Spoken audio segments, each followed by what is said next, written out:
আমরা আশাবাদী সরকার আমাদের মেসেজ ওনার কাছে পৌঁছবে এবং ধর্ষকের শাস্তি অবশ্যই হবে, এই বাংলার বুকে অবশ্যই হবে। আর যদি না হয়, যদি এই সরকার ধর্ষকের শাস্তি দিতে ব্যর্থ হয়, তাহলে আমরা এই সরকারের বিরুদ্ধেও ইনশাআল্লাহ আমরা পূর্ণভাবে আমরা শাস্তি চাই। ধর্ষকের শাস্তি সর্বোচ্চ শাস্তি নিশ্চিত হবে, এটা আমরা চাই।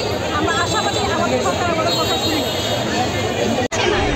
কেন হচ্ছে আমরা কি বিচার পাবো না? আসিয়ার মতো একটা বাচ্চা মেয়ে ধর্ষিত হয়েছে, আমরা নিজেদেরকে সেফ ফিল করি না। 72 ঘন্টা কেন সময় যেতেছে? 72 ঘন্টার মধ্যে যদি বিচার না পাই, তাহলে আমরা আমাদের মতো করে সরকারের কথা আমরা শুনবো না।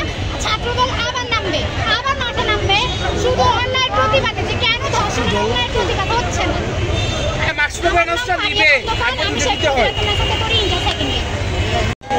আমরা আজ এখানে এক গভীর শোক ও ন্যায় বিচারের দাবিতে একত্রিত হয়েছি। আসিয়া যে পাশবিক নির্যাতনের শিকার হয়েছিল তা দেশের প্রতিটি মানুষ জানে।